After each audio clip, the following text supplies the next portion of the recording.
Tijah karya Bambang Karyawan. Senja itu masih jingga. Aroma sungai selalu hadir pada dinding-dinding bisu di ruangan ini. Istana dengan segala kemegahannya yang dibangun dengan pertaruhan darah dan air mata. Tijah, suara seorang lelaki memanggilku dengan sederhana. Aku sangat senang dipanggil dengan sebutan itu. Bersahaja, meski nama sebenarku Sultanah Khadijah binti Dayeng Perani, yang lebih dikenal dengan nama Dayeng Tijah atau Tengku Puan. Nama yang penuh dengan simbol-simbol identitas kekuasaan di tanah Melayu ini. Terasa merakyat, ungkapku saat salah satu inang di istana menanyakan alasan penyebutan itu. Beban berat menyandang nama-nama beraroma strata, Sultanah, Dayeng, Tengku, Puan. Semuanya memiliki cerita sejarah tersendiri.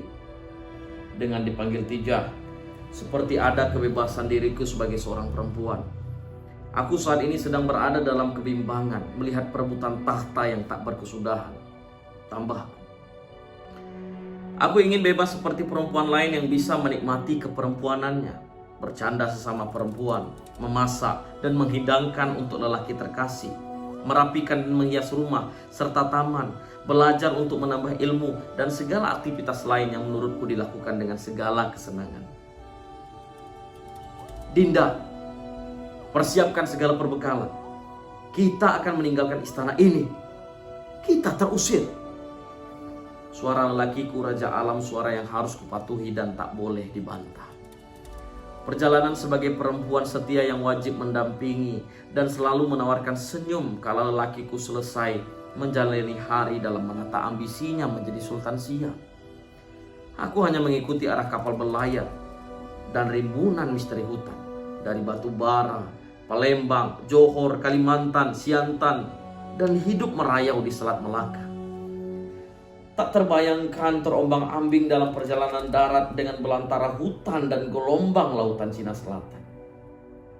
Aku lelah, teriak batinku. Hanya dapat kusarankan lewat batin.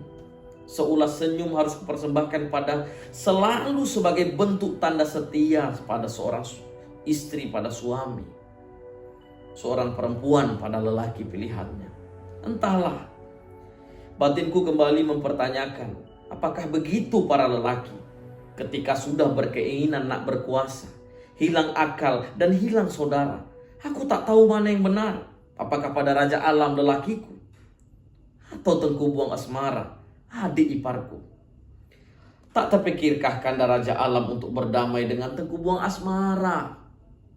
Tanyaku kala perahu yang membawaku membelah hamparan biru lautan Selat Malaka. Masih perlukah kanda ulang-ulang alasan mengapa kanda melakukan ini? Jawabannya tetap sama, karena marwah. Sampai saat ini masih terngiang di telinga kanda bagaimana ucapan ayahanda Sultan Abdul Jalil Rahmat Shah. Barang siapa yang hidup, itulah anak kita. Kanda ingin membuktikan bahwa kandalah anak yang hidup itu. Tegas, dengan menggenggam tangan seerat, menggenggam butiran batu yang terburai menjadi pasir. Nada tegasnya membuatku dalam situasi antara kagum dan bimbang. Kagum akan prinsip hidupnya, bimbang karena hari-hari yang dilaluinya. Sejak terusir dari istana hanya ada dendam dan dendam. Tijah, bersiaplah, kita akan ke Siak. Kalimat seperti itu berarti aku harus bergegas. Aku tak akan membantah. Aku bersama pengikut setia akan menyiapkan segala detil untuk melanjutkan pelayaran menuju tempat yang akan dituju. Perbekalan kala perjalanan darat tentunya akan berbeda saat melakukan perjalanan laut. Aku menemani lelakiku saat terusir dengan memasuki hutan. Terbayang suasana hutan kala malam. Aroma misterinya sulit untuk kutebak. Dari Siak ke Minangkabau, melanjutkan ke Batu Bara, serta lanjut pergi ke Siantan, melewati gunungan gelombang Cina Selatan. Aku kembali menemani lelakiku menjadi perampok dan merompak kapal-kapal kompeni yang melintas di Laut Cina Selatan. Harga diri, itu alasan yang selalu ditiupkan ke telingaku dan pengikut setia lelakiku Raja Alam. Kita akan ambil hak kita. Dan kandalah anak yang hidup itu, ucapnya lantang. Pelayaran kali ini terasa sunyi. Angin amarah sepertinya mengitari layar yang berkibar di ombang-ambing Laut Cina Selatan. Gelombangnya mengikuti irama ambisi lelakiku menuju Siak, kota yang pernah menjanjikan untuknya, kota yang pernah mengusir dirinya sebagai lelaki bermartabat dan anak yang setia membela keluarga. Fajar rungsing menyambut di Siak. Berita tentang pengkhianatan di atas pengkhianatan kembali terdengar. Cis! Busuknya permainan Tuan Fredrik Hansen terbunuh oleh Said Umar dengan keris jambu awan. Benar-benar licik. Siasat memberikan barang persembahan dalam peti-peti berkain sutra ternyata berisi keris dan sondang. Aku menyaksikan teramat sangat kecewa dari lekuk indera tubuh lelakiku. Tragedi guntung bagiku meninggalkan kesan teramat. Siasat yang telah disusun lelakiku menjadi poranda karena hianat. Sudah kuingatkan Fredrik Hansen, jangan pandang rendah orang Melayu. Panjang lebar ku dengarkan lelakiku meluahkan kekesalannya, berharap kemenangan sudah di ujung mata.